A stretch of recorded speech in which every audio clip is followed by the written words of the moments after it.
حضرت محمد صلی اللہ علیہ وسلم کا ایک جنگل میں معجزہ۔ السلام علیکم دوستو، ایک بار کا واقعہ ہے کہ ہمارے نبی کریم حضرت محمد صلی اللہ علیہ وسلم ایک مرتبہ جنگل کی طرف سے گزر رہے تھے تو وہاں آپ نے ایک بندھی ہوئی ہرن دیکھی، پر آپ اللہ کی تسبیح میں لگے ہوئے تھے، اس لیے اللہ کی تسبیح کرتے ہوئے آگے بڑھ گئے۔ پر آگے بڑھتے ہوئے انہیں آواز آئی کہ یا رسول اللہ۔ آپ نے پیچھے مڑ کر دیکھا تو وہ ہرن تھی، کوئی نہیں۔ پھر آپ آگے بڑھ گئے تو دوبارہ سے آواز آئی یا رسول اللہ۔ پھر آپ نے پیچھے دیکھا تو کوئی نہیں، وہ ہرنی تھی۔ آپ سوچنے لگے کہ مجھے کون پکار رہا ہے۔ پھر آپ تھوڑا آگے بڑھے تو آواز آئی کہ یا رسول اللہ، میری درخواست سن لیجئے، میں ہرن ہوں۔ آپ نے پیچھے مڑ کر دیکھا تو وہ ہرنی تھی، اس کی آنکھوں سے آنسو جاری تھے۔ تو آپ اس ہرن کے پاس گئے اور اس سے پوچھا کیا مجھے تم آواز دے رہی تھی؟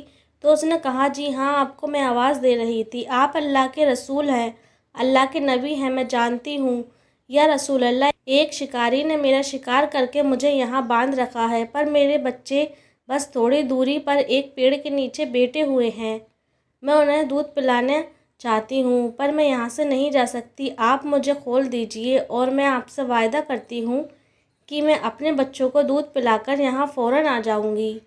تب آپ رسول اللہ نے کہا کہ تم مجھ سے وعدہ کرتی ہو کہ فوراً آ جاؤ گی؟ وہ کہتی ہے جی ہاں، میں آپ سے وعدہ کرتی ہوں۔ پھر آپ صلی اللہ علیہ وسلم اس ہرن کو کھول دیتے ہیں اور وہ چلی جاتی ہے اور آپ وہیں پر اس ہرن کا انتظار کرنے لگتے ہیں۔ تھوڑی دیر بعد وہاں پر اس ہرن کا مالک آ جاتا ہے جس نے اس کا شکار کیا تھا۔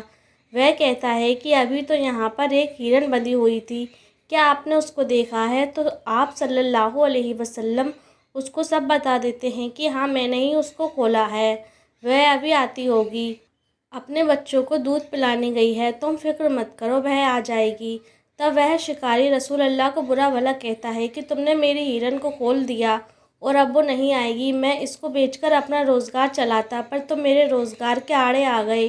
تب رسول اللہ اس شکاری سے کہتے ہیں کہ روزی دینا تو اللہ کے ہاتھ میں ہے، تم فکر مت کرو، وہ ہرن آ جائے گی۔ اور وہ شکاری بہت غصہ ہوتا ہے۔ تھوڑی دیر بعد وہ شکاری دیکھتا ہے کہ وہ ہرن اپنے بچوں کے ساتھ واپس آ رہی ہے اور وہ دیکھ کر ایک دم حیران رہ جاتا ہے، اور آپ صلی اللہ علیہ وسلم بھی یہ ماجرا دیکھ رہے تھے۔ وہ شکاری کہتا ہے کہ آپ کون ہیں اور آپ کو اتنا یقین کیسے تھا کہ یہ ہرن واپس آ جائے گی؟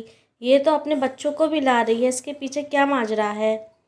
تب آپ صلی اللہ علیہ وسلم اس کو بتاتے ہیں کہ میں اللہ کا نبی ہوں جو اس دنیا میں اللہ کا پیغام لے کر آیا ہوں۔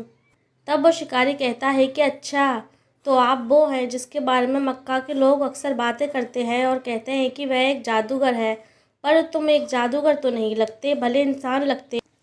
تب صلی اللہ علیہ وسلم کہتے ہیں کہ میں اللہ کا بھیجا ہوا نبی ہوں، چاہو تو تم بھی کلمہ پڑھ لو، اللہ کے نیک بندے بن سکتے ہو۔ وہ کہتا ہے کہ ہاں، میں آپ کا کلمہ ضرور پڑھوں گا، کیونکہ جو آج میں نے دیکھا وہ شاید ان لوگوں نے نہیں دیکھا۔ تب وہ کلمہ پڑھ کر مسلمان ہو جاتا ہے اور رسول اللہ کی امت میں شامل ہو جاتا ہے اور کہتا ہے کہ اب جب میں مسلمان ہو گیا ہوں تو ایک مسلمان کے دل میں تو رحم ہوتا ہے، اس لیے میں اس ہرن کو اس کے بچوں کے ساتھ آزاد کرتا ہوں، اور روزی دینا تو اللہ کے ہاتھ میں ہے، اگر اللہ چاہے گا تو مجھے روزی مل جائے گی۔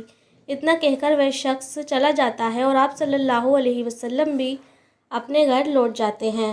دوستو، اس طرح سے ہمارے پیارے نبی حضرت محمد صلی اللہ علیہ وسلم نے اپنے دین کو پھیلایا محبت سے اور سچائی سے۔